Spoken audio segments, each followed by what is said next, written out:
चलिए राम कथा लोग शुरू करते हैं। श्री राम जय जय राम, श्री राम जय जय राम, श्री राम जय राम,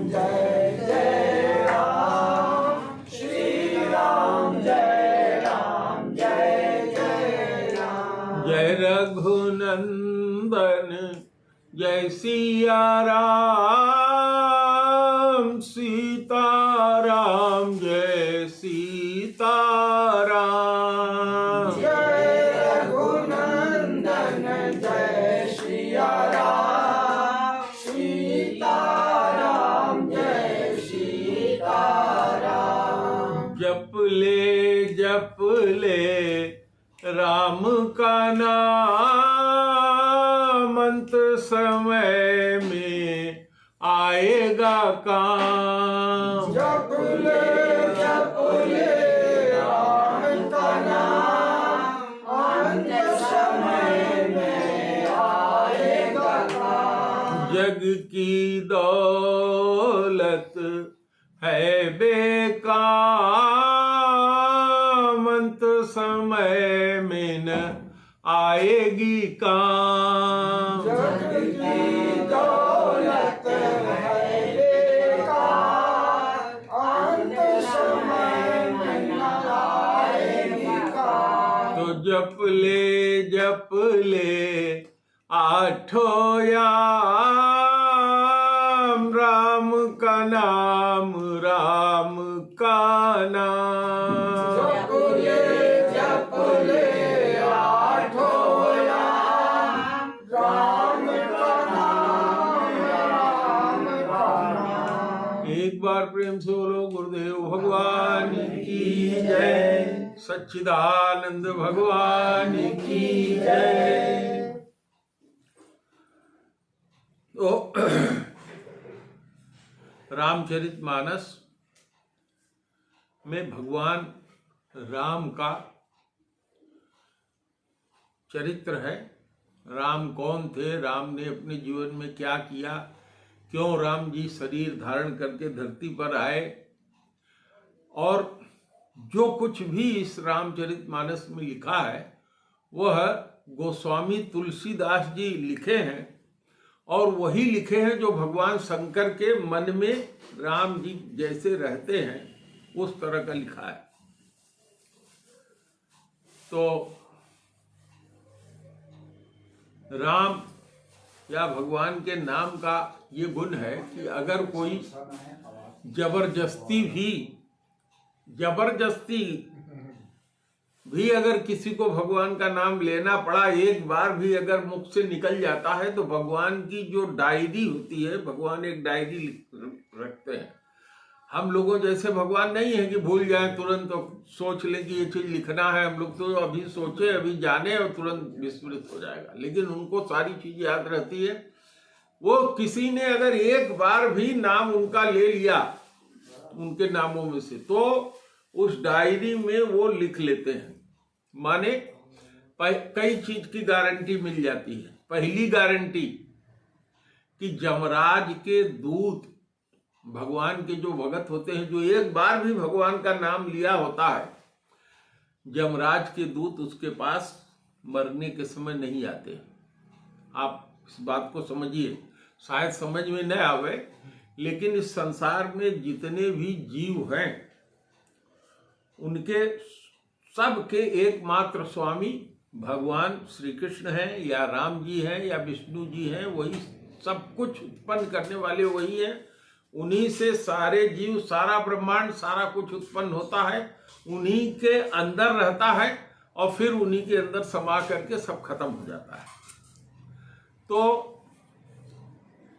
अब उन्होंने काम देखने के लिए अलग अलग सबको अधिकार बांट रखा है। जैसे यहाँ देखते हैं आप, जिले भर का काम डिस्ट्रिक्ट मजिस्ट्रेट देखते हैं, जिले भर के न्याय का काम जो होता है, जो जिला जज होता है वो देखता है, जिले का पुलिस प्रशासन एसपी देखता है, और इसी तरीके से एक थाने का पुलिस प्रशासन वहां का एसपी देखता है, एक तहसील का काम एसडीएम देखता है, रेवेन्यू का काम उसके नीचे तहसीलदार देखते हैं, और 2-4 गांव का काम लेखपाल देखता है, या ग्राम विकास अधिकारी विकास खंड का काम देखता है, प्रधान देखते हैं। तो इस तरीके से काम अधिकार के अनुसार बटा हुआ है। तो 14 देवता ऐसे हैं जिनको भगवान ने ये कार्य दे दिया है, जो लोकपाल कहलाते हैं।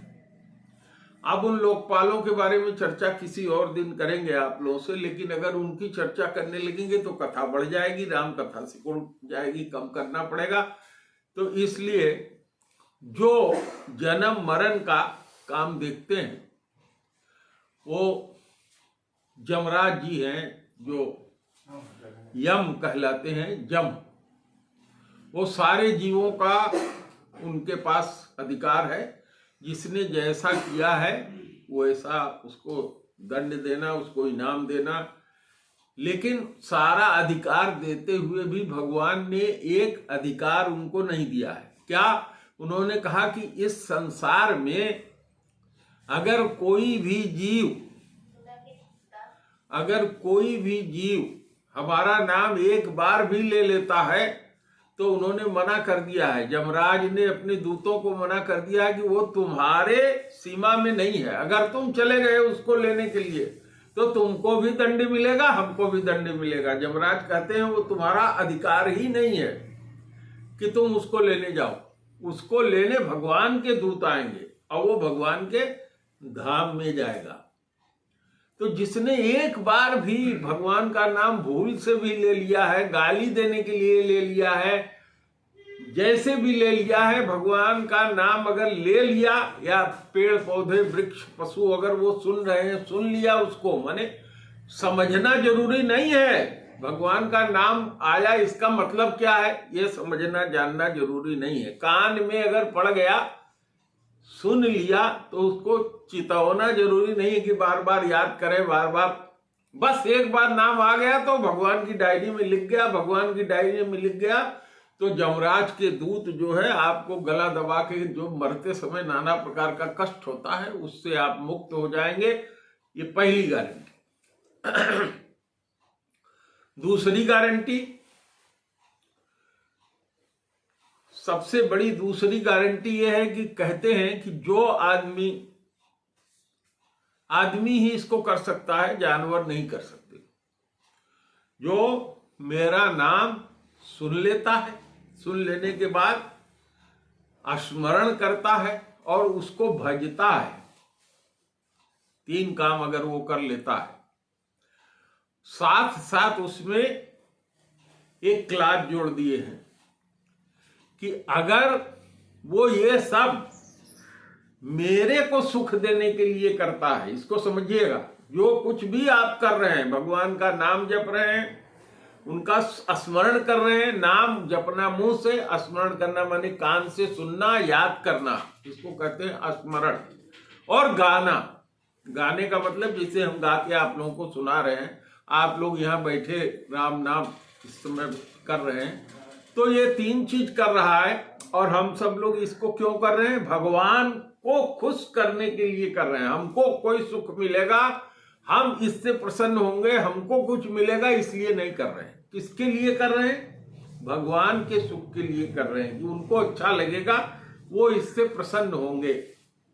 अगर आपने अपने मन में सोच लिया कि हम भगवान की कथा सुन रहे हैं, हम भगवान का नाम ले रहे हैं, भगवान का स्मरण कर रहे हैं, भागवत करा रहे हैं, उससे हमारी मनोती पूरी हो जाए, तो ऐसा नहीं है कि वो नहीं होगा, वो होगा। लेकिन वो क्या होगा? ऐसा पुण्य थोड़ी देर के लिए होगा कि जो आपने मांगा है वही खत्म हो जाएगा। और अगर आपने इसको भगवान के प्रसन्नता के लिए किया है, उनको सुख देने के लिए, उनकी प्रसन्नता के लिए किया है, तो वो प्रसन्न होने के बाद, अरे छोटा मोटा राजा और छोटा मोटा आदमी क्या क्या दे देता है प्रसन्न होने के बाद, तो भगवान के लिए क्या है? वो तो कहते हैं सीधे मेरे लोक में ले आओ। ऐसे लोगों को कोई और लेने के लिए जाता नहीं हो, सीधे भगवान के लोक में जाते हैं। तो गारंटी है। और तीसरी गारंटी क्या है? फिर जहां तक पहुंचे हो फिर वही शरीर मिलेगा। समझ रहे हो ना? जितने जाओगे भगवान के लोक जहां कोई कष्ट नहीं है, और वहां से फिर अगर आपको शरीर वापस होकर के आना है, अगर इतना है कि एकदम आपके मन के अंदर मुक्ति चाहते हैं, ना आने की इच्छा है, मुक्ति भी मांगना नहीं चाहिए, लेकिन वो अपने आप दे देते हैं। और अगर कहीं कोई कमी रह गई है तो फिर ये मनुष्य का शरीर ही मिलेगा। ये गारंटी है कि जहां तक आप जितना किए उससे आगे बढ़ो, इसलिए फिर यही शरीर मिलेगा। फिर जो है सुअर, कुत्ता, बिल्ली, गधा, चूहा, चूही ये नहीं मिलेगा। ये जान लो, ये तीसरी गारंटी है। अब 3 गारंटी के बाद चौथी गारंटी भगवान कहते हैं कि जो मेरे शरण में रहता है, जो केवल मेरे ऊपर मेरे शरण में रहता है, हम ही से मांगता है, हम जो देंगे उसमें रहेगा, उसी में गुजारा करेगा, तो भगवान कहते हैं कि उसको जो कुछ चाहिए वो मैं देता हूं। मेरे से मांगे नहीं, केवल मेरे शरण में रहे और मुझे ही भजता रहे। तो भगवान कहते हैं जो कुछ उसके पास नहीं है वो मैं देता हूं। और इसके आगे की गारंटी देते हैं कि जो मैं देता हूं वो उससे कोई छीन नहीं सकता, उसकी सुरक्षा भी मैं करता हूं। गीता का श्लोक है, अनन्यो नाश्चिन्तयन्ते माम यो जनाः पर्युपासते तेषां नित्याभियुक्तानां योगक्षेमं वहाम्यहम्। वो कहते हैं कि उसके जीने खाने रहने के लिए, घर के लिए जो कुछ भी चाहिए मांगे ना हमसे, मैं सब दूंगा, जो नहीं है वो भी दूंगा, और उसके जीवन भर मैं इसकी रक्षा भी करूंगा। अब इससे बाद भी कौन सी गारंटी चाहिए? ये ज्ञान कहाँ मिलता है? जिसके पास मिलता है वही कहलाता है गुरु। तो गुरु के पास जाना चाहिए। गुरु कैसा होना चाहिए? श्रोत्री हो, जो वेदों और भगवान के बारे में जानता हो, भगवान में उसकी आस्था हो, ब्रह्मनिष्ठ हो। ऐसा नहीं कि खाली पैसा लेने के लिए, चूतिया बनाने के लिए, अपना धंधा चलाने के लिए कमाई कर रहा हो, वो गुरु नहीं है। ऐसे गुरु को छोड़ देना चाहिए। तो क्या हो? श्रोत्री हो, ब्रह्मनिष्ठ हो, ऐसा हो जो उस रास्ते को जानता हो और उस रास्ते पर चलाने की क्षमता रखता हो। जो मोटरसाइकिल चलाता है, मोटरसाइकिल चलाना वही आपको बता पाएगा, दूसरा कोई समझा पाएगा? जो नहीं चलाता है नहीं बता पाएगा। तो वो वहां तक पहुंचा भी देगी, इस दिशा में जाओ, वहां तक पहुंच जाओ। तो श्रोत्रिय ब्रह्मनिष्ठ जो है वो गुरु होना चाहिए। और दूसरी क्वालिटी क्या है? आपको जो कुछ कहा जा रहा है उस पे पूर्ण विश्वास रखना चाहिए, उस बात का भरोसा रहे मन में। जैसे भरोसा डगमगाओगे तो सब खत्म हो जाएगा। तो दृढ़ विश्वास, अचल निज धर्मा, तीर्थ राज प्रयाग समाज सुकर्मा, सब ही सुलभ सब विधि सब देशु, असेवत सादर समन कलेशु। सारे क्लेश क्या होते हैं? 5 तरह के क्लेश होते हैं, हम लोग जानते नहीं है। आप लोगों को मैं बार बार बताता रहता हूं। 5 तरह के क्लेश होते हैं। पहली होती है अविद्या। अविद्या मानी अज्ञान। उस अज्ञान के कारण हम लोग क्या समझते हैं कि हम शरीर हैं।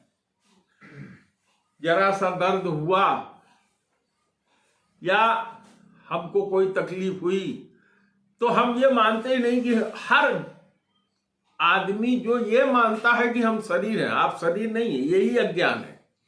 ज्ञान क्या है? कि आप शरीर नहीं है। इसके अंदर जो जीवित तत्व है, ये तो शरीर यहीं छूट जाएगा। मतारी से मिला है, मरने के बाद यहीं छूट जाएगा, वो तो जाएगा नहीं। लेकिन कुछ था जो आया और जो निकल जाता है, जिसके लिए कहते हैं कि फलाने आज खत्म हो गए। तो वह तत्व आप हैं। आप इसके अंदर की आत्मा है, उसको आत्मा कहा जाता है। जीव है आप शरीर नहीं है। हमें पहला अज्ञान यही है। और जब हम अपने को शरीर मानते हैं तो हम हैं, ये हमारा सामान है, ये हमारी पत्नी है, ये हमारा लड़का है, ये हमारा घर है, ये हम हैं। इस तरह का भावना हो जाता है। इसको कहते हैं अस्मिता। अज्ञान के कारण हुआ। जब आदमी जानता कि हम शरीर नहीं है, हम कौन है? आत्मा है। तो आत्मा का कौन है? परमात्मा है। तो जो कुछ भी है वो मेरा नहीं है, मैं शरीर नहीं हूं। जो कुछ भी इस शरीर से रिलेटेड है वो भी मेरा नहीं है। मैं आत्मा हूं। तो मैं किसका हूं? भगवान का हूं। ठीक है, हमारे जितने बाल बच्चे हैं वो भी आत्मा है, वो भी भगवान के हैं। तुम अगर नहीं चाहोगे तो भी वो और सुख में रहेंगे कायदे से, क्योंकि वो किसी और के द्वारा देखा जाएगा जो सबका मालिक है। और तुम मालिकियत दिखाओगे तो कष्ट में रहेंगे वो भी, तुम भी उनका कष्ट नहीं दूर कर पाओगे, कभी सुख मिलेगा नहीं। तो पहली बात, अज्ञान को दूर कर लेना। अज्ञान बस हम समझते हैं कि हम शरीर हैं, तुम शरीर नहीं हो। दूसरा क्या है? तुम इसके अंदर की चैतन्य आत्मा हो। तीसरी बात कि इसके कारण हम हैं, यह अभाव हो जाता है। और जब हम हैं तो क्या होता है? राग हो जाता है। कोई जो आपके शरीर से पैदा है उससे प्रेम हो जाता है, और जब उसने कोई बात आपको कठोर कह दिया तो उससे विरोध हो जाता है, उसको द्वेष कहते हैं। चाहे अपनी बीवी हो, चाहे अपना लड़का हो, जब तक हमारी वाली हमारे मन की खुशी के लिए झूठ बोल रहा हो, जो भी कर रहा हो, तब तक हम समझते हैं उससे प्रेम रहता है, कहते हैं कि ये हमारा है, ये राग। और राग का दूसरा उल्टा द्वेष, ये अज्ञान के कारण ही है, क्योंकि आप उस शरीर को समझते हैं कि ये मेरा बेटा है। वो आपका बेटा नहीं है, उसके अंदर जो चैतन्य है उसमें भी आत्मा है, वो बेटा भगवान का है। जैसे हम भगवान के बेटे हैं वैसे वो भी भगवान का बेटा है। तो जैसे उससे अनुराग रखेंगे कि मेरे लिए ये करे, ये ना करे, ऐसे रहे, तो वह भावना क्या हो जाती है? राग हो जाता है। और आप वाली नहीं करेगा तो बैराग हो जाता है। मारो साले को, छोड़ो, हटाओ, बीवी को छोड़ो, बच्चे को छोड़ो, पटीदार को छोड़ो, इनको छोड़ो, उनको छोड़ो। तो न राग होना चाहिए, न द्वेष होना चाहिए। ज्ञान अगर होगा तो हम है, यह भी भाव नहीं है। हम कौन है? हम चैतन्य आत्मा है। अब इसके बाद पहला अविद्या, दूसरा अस्मिता, तीसरा राग, चौथा द्वेष, और पांचवा अभिनिवेश। अभिनिवेश का मतलब ये कुर्ता मेरा है और ये मुझसे छिन जाएगा, ये शरीर मेरा है, मैं मर जाऊंगा, यह शरीर मेरा है, इसमें रोग आ गया है, ये रोग हमको क्या करेगा? मार डालेगा, ये शरीर छिन जाएगा। तो शरीर बूढ़ा हो रहा है तो इस शरीर से जितना आनंद और सुख हम किए हैं वो नहीं मिलेगा। तो क्या होगा? बुढ़ापे का डर और शरीर के छीनने का डर, इसको क्या कहते हैं? अभिनिवेश। ये 5 तरह की क्लेश है। अभी चौपाई क्या पढ़े थे हम लोग अयोध्या सिंह? अभी चौपाई पढ़े थे ना, सेवत सादर समन कलेसु। सादर बट विश्वास अचल निज धर्मा। विश्वास कैसा होना चाहिए? बट वृक्ष के समान, एकदम मोटा की आंधी भी उखाड़ न सके। मानते हैं गुरु की बात तो मानते हैं, पक्का है। तो बट विश्वास, अचल निज धर्मा। धर्म क्या है जो सुन रहे हैं आप? यही धर्म है। धर्म तो 2 होते हैं, एक होता है आश्रम धर्म और दूसरा होता है वर्ण धर्म। तो आश्रम धर्म क्या है? जैसे 25 साल तक आदमी को ब्रह्मचारी रहना चाहिए, उसमें विद्या अध्ययन करना चाहिए। 25 साल में शादी करके 50 साल तक बीवी के साथ रहना चाहिए, बाल बच्चे उत्पन्न करे, धन कमाए और भगवान की सेवा में उसको लगाए। तीसरा वानप्रस्थ, जैसे 50 साल से ऊपर उम्र हो, धीरे धीरे हम जंगल में जाएंगे, राग जो है छोड़ना शुरू कर दे, बीवी से, बच्चों से, सबसे। और 75 साल की उम्र होने के बाद उसको सन्यास ले लेना चाहिए। सन्यास का मतलब बिल्कुल विरक्त हो जाना चाहिए, कोई मतलब नहीं, कोई मतलब नहीं। हमें खाना मिल रहा है तो ठीक है, नहीं मिल रहा है तो ठीक है, इस शरीर का अंत गति होना है, इससे आप मस्त रहिए। तो देने वाला जो ऊपर वाला है वो आपकी व्यवस्था करके देगा, क्योंकि वही भेजा है, वही पैदा किया है, माताजी के पेट में वही रखा, वही यहाँ आने पर रख रहा है। और भगवान अगर सीधे हैं तो दवा भी काम करेगी, और भगवान अगर सीधे नहीं है तो दवा करते रहो, मर जाओगे, कोई उपयोग उसका नहीं होगा। तो बट विश्वास अचल निज धर्मा, और करना क्या है, भगवान के इसी नाम को जपते रहो, सब कुछ अपने आप हो जाएगा, कुछ करने वाला नहीं है। यही कहलाती है भक्ति। तो आदमी को ये करना चाहिए, हर जीव को ये करना चाहिए। तो उसी को समझाने के लिए कि कैसे आदमी करे, कैसे जिए, कैसे जाने, रामचरितमानस में राम जी का बताया गया है और भागवत में भगवान कृष्ण का सब चर्चा किया गया है। तो ये हमें जानना चाहिए। जब आप रामायण को पढ़ते हैं तो आपको सारी चीज पता हो जाती है। जैसे आपने शुरू में वो पढ़ा कि क्लेश का नाश हो जाता है, तो 5 क्लेश खत्म हो गए, क्लेश को हम जान लिए, क्लेश खत्म हो गया। तो भगवान की जो भक्ति होती है उसमें गुण होता है क्या, भगवान की भक्ति क्लेश अग्नि होती है, क्लेश को समाप्त कर देती है, जला देती है। जैसे अग्नि होती है, क्लेश अग्नि, क्लेश अग्नि का मतलब ये हुआ, क्लेश को क्या कर देता है, आग के जैसे जला देता है। जब कोई चीज जला देगा तो राखी मिलेगी, फिर वो कपड़े जैसा तो होगा नहीं। कपड़ा आपने जलाया, घर जलाया, फूस जलाया, जो भी जलाया, जलने के बाद कुछ रहता है, कुछ नहीं रहता। तो भगवान की भक्ति पहली क्लेश अग्नि होती है। दूसरी क्या होती है, शुभदा होती है, जितना अशुभ है उसको खत्म कर देती है। और तीसरा क्या है, प्रेम देती है। क्या देती है, प्रेम। और यह प्रेम कई कैटेगरी तक जाता है। पहले क्या होता है, इसमें सबसे पहले श्रद्धा होगी, विश्वास होगा कि हाँ भगवान है, गुरुजी जो कह रहे हैं वो सही है। तो आदौ श्रद्धा, ततो साधु संगो, साधु संगत, ये साधु लोग बैठे हैं, इसमें आप बैठे हैं तो यही साधु संगत है, माने सत्संग में जाना। सबसे पहले श्रद्धा उत्पन्न हो, दूसरा सत्संग में जाए। सत्संग में जाने के लिए क्या करना पड़ेगा, मन बनाना पड़ेगा। सब जगह सत्संग होता है, सत्संग की कमी नहीं है। सबई सुलभ सब विधि सब देशु, हर देश में उपलब्ध है, सुलभ है। सेवत सादर समन कलेसु, तो सत्संग में जब गए तो उसी की सेवा करो। सेवा करो माने जो वहां से सुन के आए हो उसका पालन करो, उस पे चलो।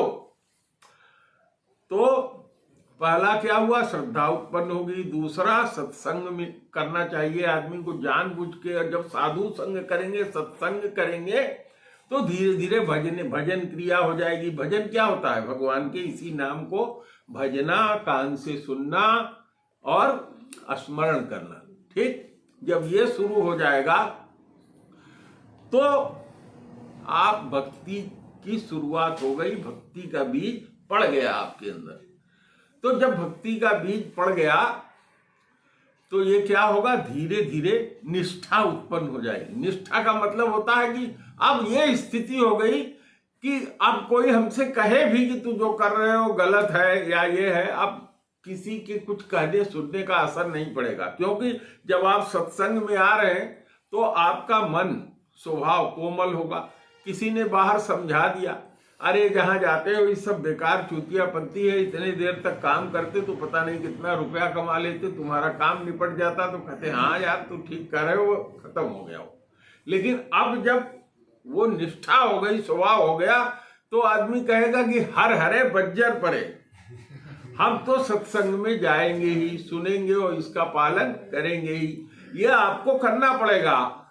आपको जैसे आप खाना खाना चाहते हैं तो आप खाना बनाते हैं, भगवान को भोग लगाते हैं और खाते हैं, करते हैं ना, तब मिलता है। तो इसी तरह से सत्संग क्या होगा, मन बनाना पड़ेगा और करना पड़ेगा।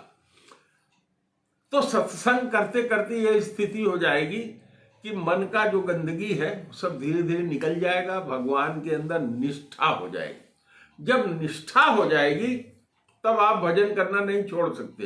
अब धीरे धीरे पेड़ जो है, भक्ति का पेड़ जमना शुरू हो गया। अगर कोई गलती आप नहीं करते हैं, किसी साधु का, किसी भगवान के भक्त का, किसी भजनानंदी का या किसी वैष्णव का कोई अपराध नहीं करते हैं, तो आपके ये भक्ति का पेड़ जो लग गया है ये उखड़ेगा नहीं, चलता रहेगा। और किसी का अगर इसमें अपराध कर दिए तो निष्ठा के लेवल से भी नीचे आके गिर जाओगे, फिर तुमको किसी वैष्णव का, किसी साधु का संग करना पड़ेगा, क्योंकि भगवान की भक्ति वही दे सकते हैं और कोई दे नहीं सकता। भगवान डायरेक्ट नहीं देते, ये कोई भगत ही भगवान का भक्ति का बीज आपके अंदर फिर बोएगा तो फिर से वो जमेगा। अब उसको बढ़ाना, ऊपर की प्रेम की सीमा तक ले जाना, ये आपका काम है। तो निष्ठा के लेवल तक हमने बता दिया। अब आगे अगले संडे को इससे आगे बताएंगे। तो तुलसीदास जी के मन में जो बात आई वो ये आई कि भगवान की इस कथा को कह के और इसी में कैसे आदमी का क्लेश खत्म होगा। 4 घाट बता दिया कि उस घाट पर 3 तरह के लोग होते हैं, वो बता दिया। और सारा कुछ बताते जा रहे हैं कि भगवान जो है इसी तरह से जन्म लेते हैं, इस तरह की लीला, बाल लीला उन्होंने किया। तो अपने घर में जो बच्चे हैं उनको देखो, उसी में भगवान को देखो, उसी का आनंद लो, अपनी इंद्रियों को उसी में भगवान के लिए, भगवान के सुख के लिए करके लगा दो और फिर सब चीज हो जाएगा। तो हम लोग पहुंचे थे कि भगवान दशरथ जी के यहाँ, राजा दशरथ के यहाँ अवतार ले लिए हैं और छोटे बालक के रूप में चलने फिरने दौड़ने लगे हैं। और जब उनकी माता जी जो है उनको बुलाती हैं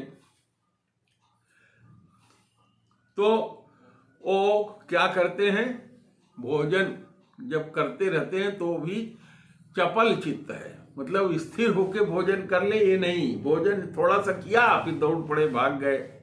भोजन करत चपल चित्त, चित्त क्या है, चंचल, इधर देख रहे हैं उधर देख रहे हैं, जो कुछ समझ में आया उधर दौड़ पड़े।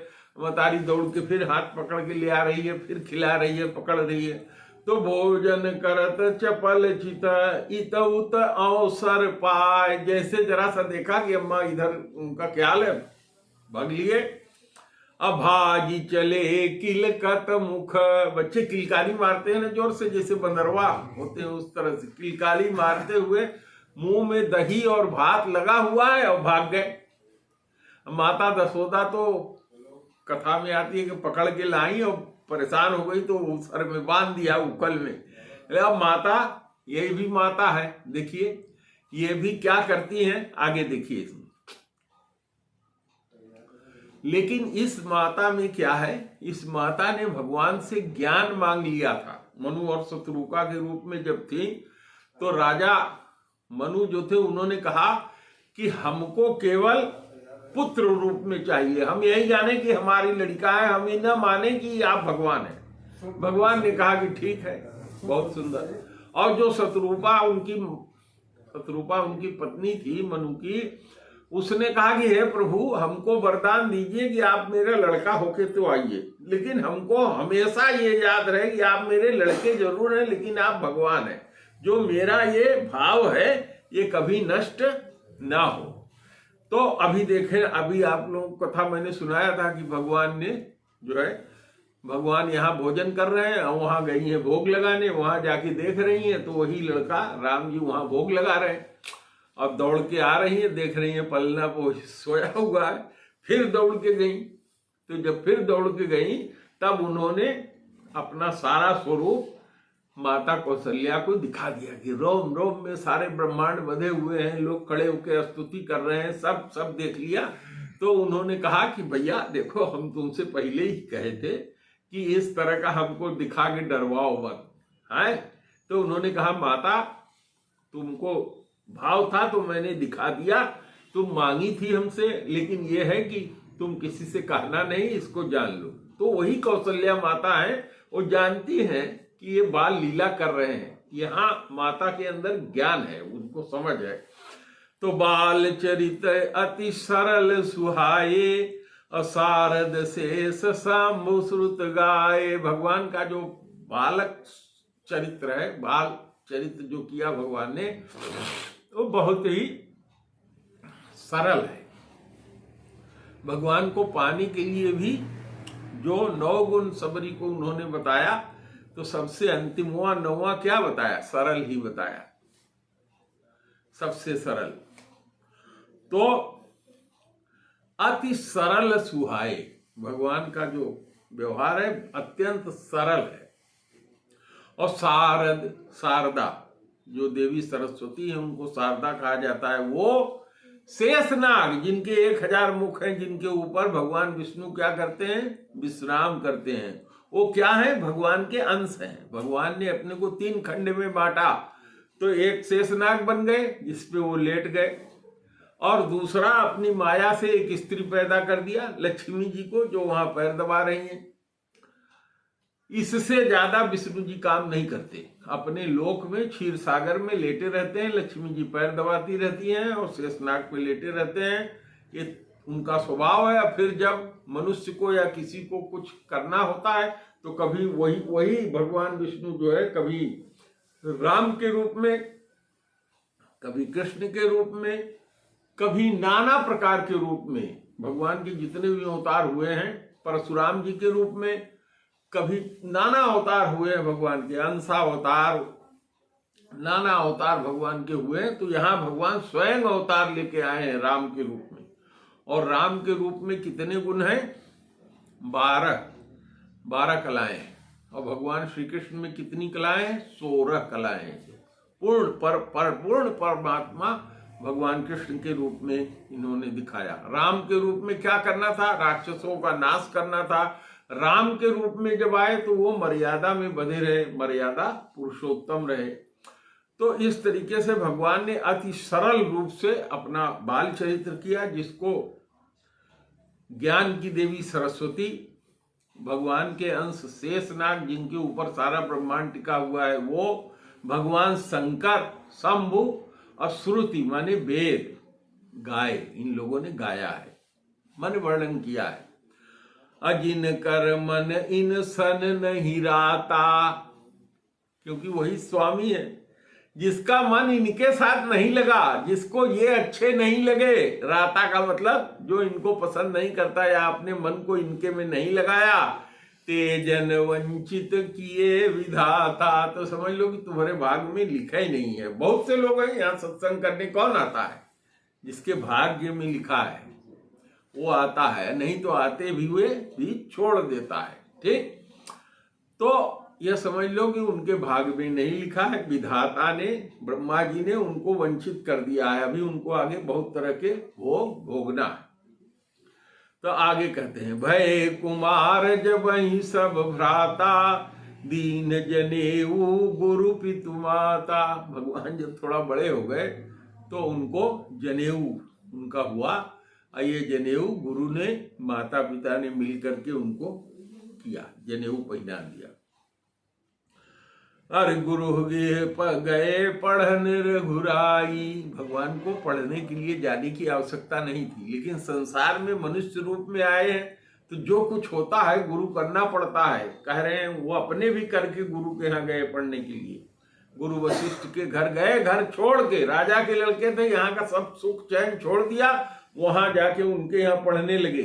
वहां क्या था, जंगल था जिसमें वो रहते थे, वहां झोपड़ी थी, खाना बनाओ, सबकी सेवा करो, खाओ खिलाओ, सबसे व्यवहार करो। यहाँ राजा के लड़के नहीं, सब एक बराबर, सर्वत्र जात के लड़के वहां गुरु वशिष्ठ के यहाँ पढ़ते थे।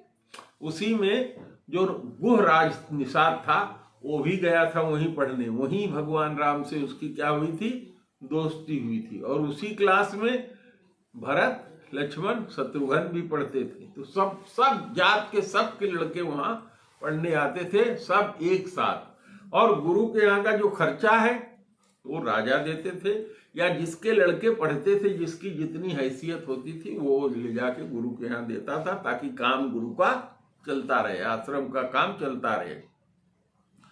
गुरु गृह गए पढ़न रघुराई, अल्प काल विद्या सब आई। विद्या बहुत कम समय में उनको प्राप्त हो गया। विद्या किसको कहते हैं, बहुत बड़ी बात है, इसको समझना जरूरी है। विद्या, और अभी हमने आपको अविद्या बताया। तो विद्या वो है, सा विद्या या विमुक्त है। विद्या ज्ञान, विद्या वो है जो आदमी को पूर्ण रूप से लिबरेट कर दे, मुक्ति दे दे, माने आवागमन के बंधन से मुक्ति दे दे, संसार के झंझटों से मुक्ति दे दे, सब प्रकार से फ्री कर दे, वो विद्या है। और जो इसमें बंधन में बांध दे वो क्या है, अविद्या है। अल्पकाल विद्या सब पाई, जाकी सहज श्वास श्रुतिचारी। आप लोग जानते हैं ये वेद कैसे निकला है? वेद को किसी ने लिखा नहीं है। भगवान विष्णु जब शेषनाग पर ऐसे सो रहे थे और माता उनके पैर के पास थी, तो जो सांस अंदर गया और बाहर निकला, उसी से चारों वेद क्या हुए? प्रकट हो गए। वेदों में क्या लिखा है? ये सृष्टि कैसे बनेगी, कैसे चलेगी, इसका श्रृंगार कैसे होगा, क्या करना चाहिए, क्या नहीं करना चाहिए, ये सब वेदों में आ गया। और यही वेद भगवान ने अपने बुद्धि से ब्रह्मा जी के हृदय में उतार दिया। ब्रह्मा बड़ा परिश्रम किया, 3 बार वेद पाया कि पढ़ ले, समझ में उसके नहीं आया, तो भगवान के शरण में गया, आंख बंद करके कहा, हे प्रभु हमको ज्ञान दीजिए। तो भगवान ने अपने शक्ति से उसके हृदय में ज्ञान संचारित कर दिया, और वही ज्ञान भगवान ने नारद को भी दे दिया। नारद जी के भी मन में यही ज्ञान जो है बैठा दिया। तो वह जो ज्ञान है, ये जो वेद है, ये वेद भगवान के, जब भगवान सहज रूप से सोए थे तो उनके सांस से ये चारों वेद क्या हुए? प्रकट हुए। ठीक, निद्रा देवी आ रही हैं। तो बहुत कम समय में सारा ज्ञान हो गया। जाकी सहज श्वास सुतिचारी, ये जितना वेद पुराण है सब उनके सांस से ही निकला है। अब वही पढ़ने गया, सोहरी पढ़े यह कौतुक भारी। ओ भगवान वही विद्या पढ़ने के लिए गुरु वशिष्ठ के यहाँ गए हैं। ये तो बहुत बड़ा कौतुक है ना। कौतुक माने मजाक या खेल है। विद्या विनय निपुण गुणशीला, ये भगवान के अंदर चीजें आ गई वहां जाने से। क्या आई? विद्या आई, क्या करना चाहिए क्या नहीं करना चाहिए। यानी उन्होंने सीख लिया कि हम आत्मा है, हम शरीर नहीं है।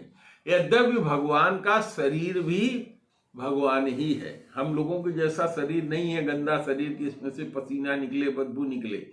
अभी जब हम लोगों ने आगे पढ़ेंगे, हम लोग आएगा जब भगवान जाते हैं किसके आश्रम,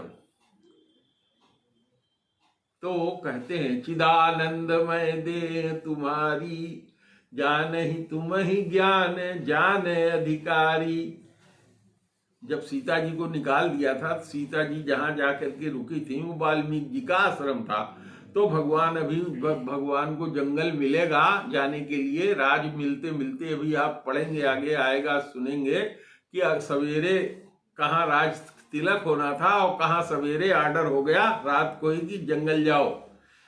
तो भगवान जब जंगल में गए तो जाते जाते देख लो, खोल के देख लो कौन है, खोल लो। तो वहां जाते जाते वो पहुंचे थे वाल्मीकि के आश्रम में। तो वाल्मीकि जी से उन्होंने पूछा, भगवान ने मनुष्य की तरह से, कि हे ऋषिवर हमको बताइए हम कहाँ जंगल में रहें। तो भगवान से ऋषिवर ने कहा कि ऐसी कौन सी चीज है जो आप जानते नहीं हो। कहे कि चिदानंदमय देह तुम्हारी देह, तो देह भी चिदानंद है। जो हम लोगों के अंदर ज्ञान है, चिद है, जो जीने की शक्ति है, वैसे ही उनका शरीर भी है, वैसे वो भी। भगवान को हाथ की जरूरत नहीं पड़ती, भगवान हाथ से ही देख लेते हैं, हाथ से ही खा लेते हैं, हाथ से ही काम कर लेते हैं, हाथ से ही बोल लेते हैं, आंख से ही सब कर लिया, कान से ही कर लिया। करें ना करें उल्टा करें, कर तुम अकर तुम अन्यथा कर तुम। भगवान की ये शक्ति है। भगवान कोई काम करे करने के लिए मजबूर नहीं है। उनका शरीर भी भगवान ही है और उनके अंदर की आत्मा भी भगवान ही है। तो हम लोगों की जैसा उनका शरीर नहीं है। चिदानंदमय देह तुम्हारी, भगवान की शरीर क्या है? चिदानंद है। और हम लोगों की शरीर क्या है? भौतिक है, 5 तत्व से बनी है। क्षिति जल पावक गगन समीरा, पृथ्वी, जल, अग्नि, वायु और आकाश, ये 5 चीज से बनकर हम लोगों का शरीर है। पंच रचित यह अधम शरीरा, हम लोगों का शरीर क्या है? अधम है। इसकी गति क्या है? ये शरीर अगर छोड़ दिया जाए तो मल हो जाएगा। कुत्ते खा करके लैट्रिन करेंगे, इसमें कीड़े पड़ जाएंगे, इसमें जो जो दुर्गत हो सकती है वो सारी होगी। इस शरीर की कोई वैल्यू नहीं है, 2 रुपए के भी नहीं बिकेगा, है ना। तो इसीलिए गाने वाले गाते हैं माटी के मोल बिकइयो हो, गाते हैं ना। तो ये शरीर की कोई वैल्यू नहीं है। तो भगवान ने क्या सीख लिया? विद्या सीख लिया, विनय सीख लिया। विनय का मतलब हर आदमी से विनम्रता के साथ, प्रेम के साथ मिलते हैं। हम राजा के लड़के हैं, अभिमान घमंड नहीं है, क्योंकि अस्मिता उनके अंदर है नहीं। विद्या पहले कह दिया, विद्या है उनके अंदर। तो विद्या की परिभाषा शास्त्रों में क्या बताई गई है? विद्या ददाति विनयम विनयादयाद पात्रताम। विद्या जैसे मिलेगी, अज्ञान आपका दूर होगा तो आप विनयी हो जाएंगे। जैसे विद्या आपके अंदर आएगी, अविद्या जाएगी, तो आपके अंदर पहला गुण क्या आ जाएगा? विनय आ जाएगा। किसी से लड़ाई नहीं करेंगे, झगड़ा नहीं करेंगे। विनय, विनय माने जानते हैं ना, नम्रता, हर पोलाइट होना, सबके सामने जो है विनम्र होना। कोई गलत भी कह रहा है तो उसके ऊपर लड़ाई करके झगड़ा नहीं करना, विनम्रता से उसको छोड़ देना। क्योंकि आदमी को व्यवहार 3 तरह का बताया गया है। संसार में रहना है तो बार बार आप लोगों को बताते हैं 3 तरह का व्यवहार होता है। जो अपने बराबर का ज्ञानी है उसको अपने बराबर का स्थान दीजिए, अपने जैसा सम्मान दीजिए। दूसरा, जो आपसे कम ज्ञानी है उसको अपने यहाँ स्वागत करिए, यथा योग्य उसका सत्कार कीजिए, उससे इसी तरह का व्यवहार करिए। और तीसरा व्यक्ति ऐसा होगा जो भगवान को न मानेगा न आपको मानेगा, तो उसको दुत्कारने की आवश्यकता नहीं है। उसकी क्या करना चाहिए? उपेक्षा कर देनी चाहिए। वो बार बार कुछ बक रहा है, बोल रहा है, तो जैसे समझे कि ये कुत्ता कहीं भौंक रहा है, हमसे मतलब नहीं, हाथी चला जा रहा है, कुत्ता भौंक रहा है, तो उसकी क्या करना चाहिए? उपेक्षा। उपेक्षा का मतलब समझ रहे हैं? नेग्लेक्ट कर देना चाहिए उस आदमी को, उससे कोई मतलब नहीं, उसका अपमान नहीं करना चाहिए, उसको भगा नहीं देना चाहिए। क्या करना चाहिए? उसकी उपेक्षा कर देनी चाहिए। समझ रहे हैं? स्वागत नहीं करेगा उसका, सम्मान नहीं देगा उसको, असम्मान भी नहीं देगा, उपेक्षा कर देगा। जो कुछ कह रहा है सुनता रहेगा, ठीक है, ऑल राइट, इस तरह से। तो ये 3 व्यवहार जीवन में करना चाहिए। शास्त्र में ये बात आती है। तो विद्या विनय निपुण गुणशीला। विद्या भगवान ने जब सीखा तो विनय आ गया। मैंने क्या कहा? विद्या ददाति विनयम। जैसे विद्या सीखेंगे वो क्या देती है? विनय देती है। विनयाद याद पात्रताम। जो विनयी व्यक्ति होगा उसी के अंदर विद्या रहेगी, अन्यथा ये क्या होगी? नष्ट हो जाएगी। तो भगवान ने विद्या सीखा, विद्या से विनय सीखा और उसमें निपुण हो गए। और गुणशीला, गुण माने गुण। गुण कहे हैं? 3 ही है। कौन कौन? सत्वगुण, रजोगुण और तमोगुण, 3 ही गुण है। और गुण का मतलब क्या होता है? गुण माने रस्सी, गुण माने रस्सी। सतोगुण क्या है? एक रस्सी है जो सोने जैसी है। एक है रजोगुण, ये रस्सी कैसी है? चांदी की रस्सी समझ लो। और तीसरी है तमोगुण, वो समझ लो लोहे का तार है। तीनों मिला करके एक रसरी बना दी गई है। यही 3 गुण है। एक रसरी सोने की, एक चांदी की और एक लोहे की। तो 3 धातु का रसरी बना दिया जाए तो क्या तोड़ पाओगे इसको? नहीं तोड़ पाओगे। ये तीनों क्या है? भगवान की माया है। समझ रहे हो ना? कबीर साहब ने कहा है, माया महा ठगिन हम जानी, तिरगुन फांस लिए कर डोले, बोले मधुरी बानी। माया महा ठगिन हम जानी है। अरे पंडा के मूरत होई बैठी, तीरथ में भई पानी। अंत में कहते हैं माया महा ठगिन हम जानी। तो भगवान की ये माया जो है महाठगिन है। इसको तोड़ पाना, तीनों गुणों को तोड़ पाना क्या है? कठिन है। लेकिन ये कुछ भी नहीं है। क्या? जब भगवान की शरण में चले जाओगे, भक्ति कर लोगे, तो ये तीनों तुम्हारे पास से क्या हो जाएंगी? अपने आप दूर हो जाएंगी। इसीलिए गीता में भगवान कहते हैं, दैवी हेसी गुणमयी मम माया दुरत्तया, दैवी हैषा गुणमयी मम माया दुरत्तया। भगवान कहते हैं कि मेरी माया दैवी है, यानी माया के अंदर जो शक्ति है वो किसकी शक्ति है? भगवान की शक्ति है। समझ रहे हो? अब इसको ऐसे समझो, जैसे हम मुक्का मारे, आप लोग मुक्का मारो, कोई एक लड़का मुक्का मारे, कोई एक पहलवान मुक्का मारे, तो किसके मुक्के में ज्यादा जोर लगेगा? पहलवान के। बच्चे के मुक्के में बिल्कुल नहीं रहेगा। तो जो काम कर रहा है उसी की वो शक्ति है। जैसे जो मुक्का मार रहा है तो अपने शक्ति से मार रहा है। तो भगवान कह रहे हैं कि ये जो मेरी माया है ये दैवी है, मेरी ही शक्ति है। और 3 गुण हैं इसमें, सतोगुण, रजोगुण और तमोगुण। दैवी ऐसी गुणमाया गुणमयी मम माया दुरत्तया। इसको काटना संभव नहीं है। तो बता दिया अगले लाइन में, मामेव ए प्रपद्यन्ते माया में साम तरंति ते। कहते हैं कि जो मेरे शरण में आ जाता है, मेरी भक्ति कर लेता है, वो मेरी माया से तर जाता है। माने मेरी माया फिर उसके नजदीक नहीं जाती। जैसे माया देखती है, ये तो भगवान का भगत है, वो दूर खड़ी हो जाएगी, इंतजार करेगी कोई गलती करे, इसका जो भक्ति का पेड़ जम रहा है किसी तरह से ये उखड़े तो फिर आके चाप लेगी। लेकिन जब तक पूरी भक्ति मिल नहीं जाएगा तब तक उस पेड़ को, पालों को रखाना पड़ेगा। गर्मी में पानी देना होगा, जाड़े में सुरक्षित करना होगा, बरसात में बहुत पानी न जुट जाए कि उसमें गल जाए, इस तरह से उस पेड़ की सुरक्षा करनी होगी। समझ रहे हो? अब 3 चीज जो मैं कर रहा हूं, गर्मी, सर्दी और बरसात, इसका बहुत बड़ा मतलब है।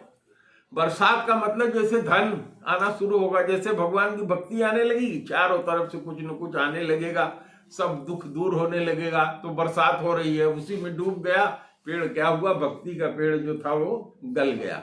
ठीक, तो ये हो गई बरसात। सर्दी का मतलब क्या हुआ? ऐसी चीज जिसको बर्दाश्त करना संभव नहीं है।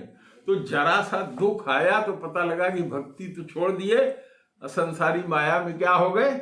उलझ गए। तो वो हो गई सर्दी। और गर्मी, गर्मी का मतलब ये हुआ कि हमारे अनुकूल परिस्थिति नहीं हुई।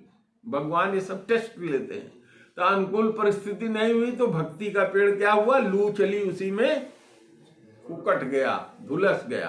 ठीक, तो जो इस भक्ति के पेड़ को एक बार जमने के पास साधु संगत में आया है, जमाए रखेगा, इन तीनों चीजों से बचाए रखेगा, तो मामेव ये प्रपद्यन्ते, जो भगवान के शरण में आ गया। क्या भगवान तुमने जैसे हमको दिया है मैं वैसे ही रहूंगा? दुख दे रहे हो दुख, सुख दे रहे हो सुख, कुछ भी नहीं दे रहे हो कोई बात नहीं, लेकिन हम तुम्हें छोड़ेंगे नहीं।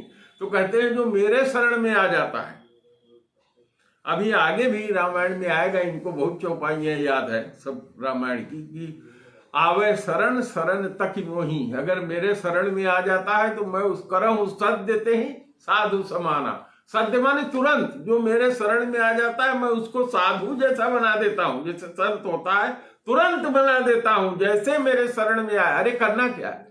खाली कहना यह है कि भगवान हम आपके शरण में आए हैं, खाली कहना है।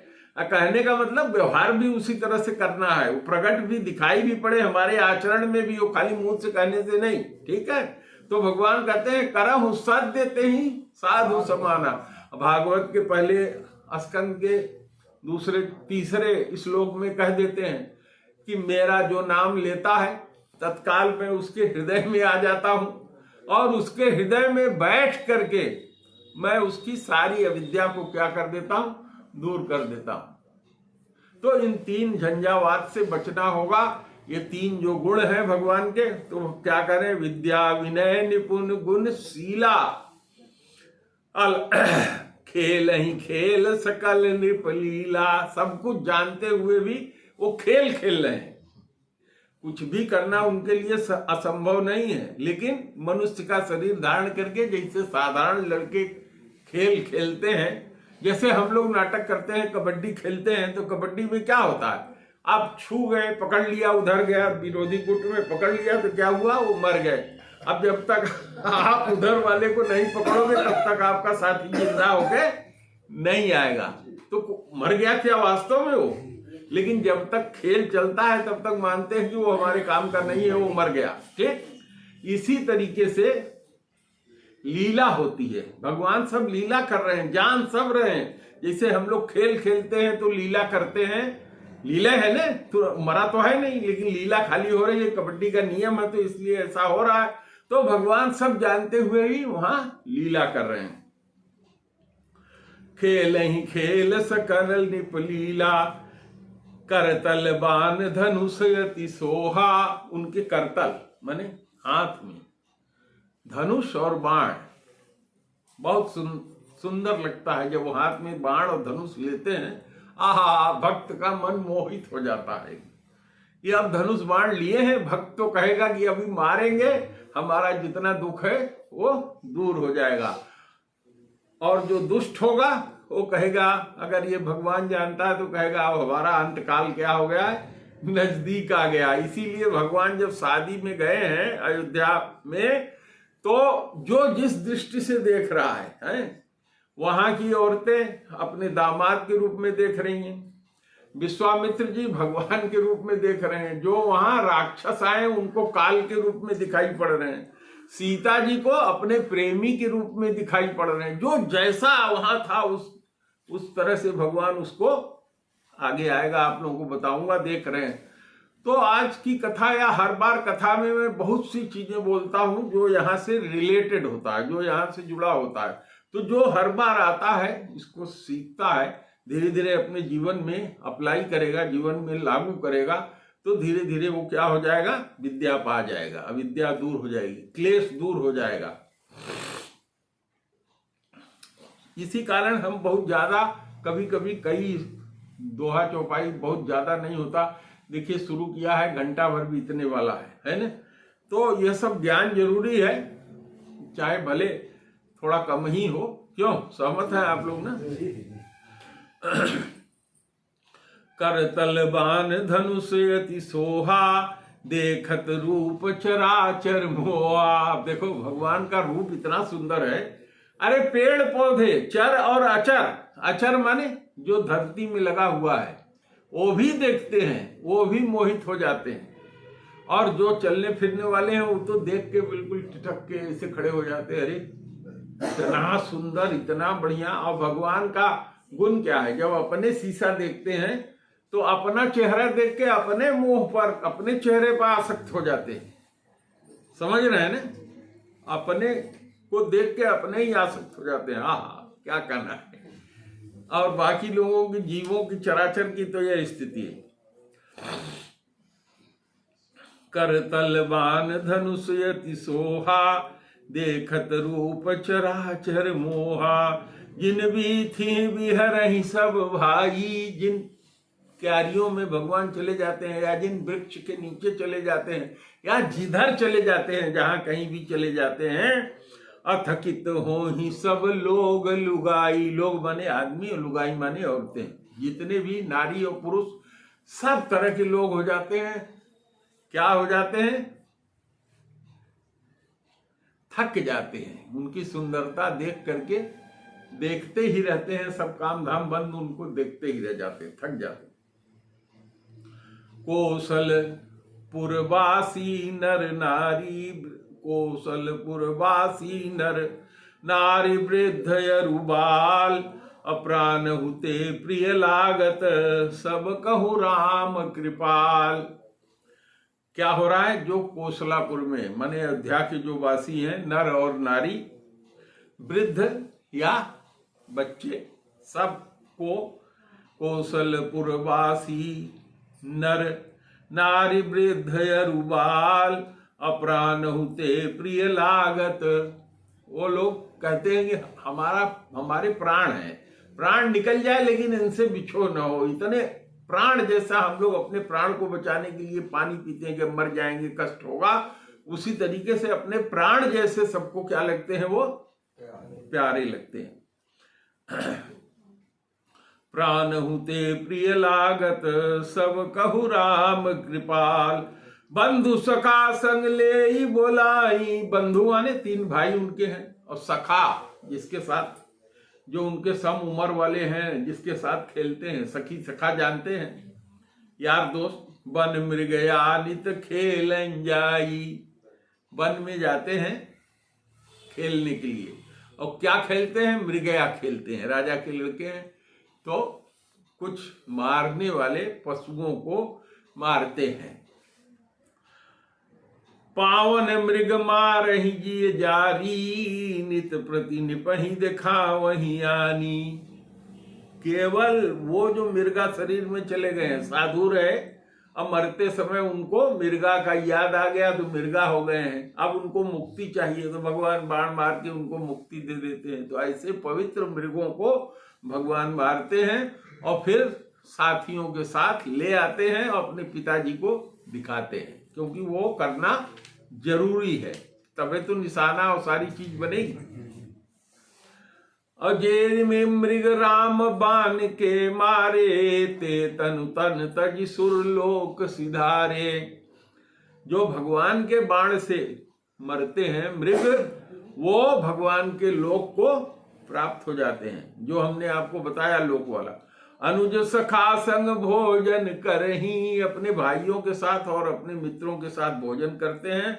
अमातु पिता आज्ञा अनुसरही, माता और पिता जो आज्ञा देते हैं उतने करते हैं, मतलब उनकी आज्ञा में रहते हैं। प्रातः काल उठ कै रघुनाथा, मातु पिता गुरु ना वही माथा। भगवान उठ के सवेरे क्या करते थे? मतारी को 4 गाली, बाप को 4 गाली, और कहा कि व्यर्थ है तू हमको पैदा किए। आजकल यही तो करते थे, यही करते थे ना। तो भगवान ये नहीं करते थे। भगवान क्या करते थे? प्रातः काल उठ कै रघुनाई, प्रातः काल उठते थे, उठने के बाद माता के चरणों पर सर रख करके प्रणाम और पिता के चरणों में सर रख करके प्रणाम। आजकल के कलयुगी लड़कों की तरह से नहीं। प्रातः काल उठ कै रघुनाथा, मातु पिता गुरु ना वही माथा। आयुष मांग करहि पुर काजा, जो राजकाज का काम है वो पिता से आज्ञा लेने के बाद करते हैं। आयुष मांग करहि पुर काजा, देखी चरित हर सही मन राजा। राजा सब देख के बड़ा खुश होते हैं कि बड़ा लायक लड़का है।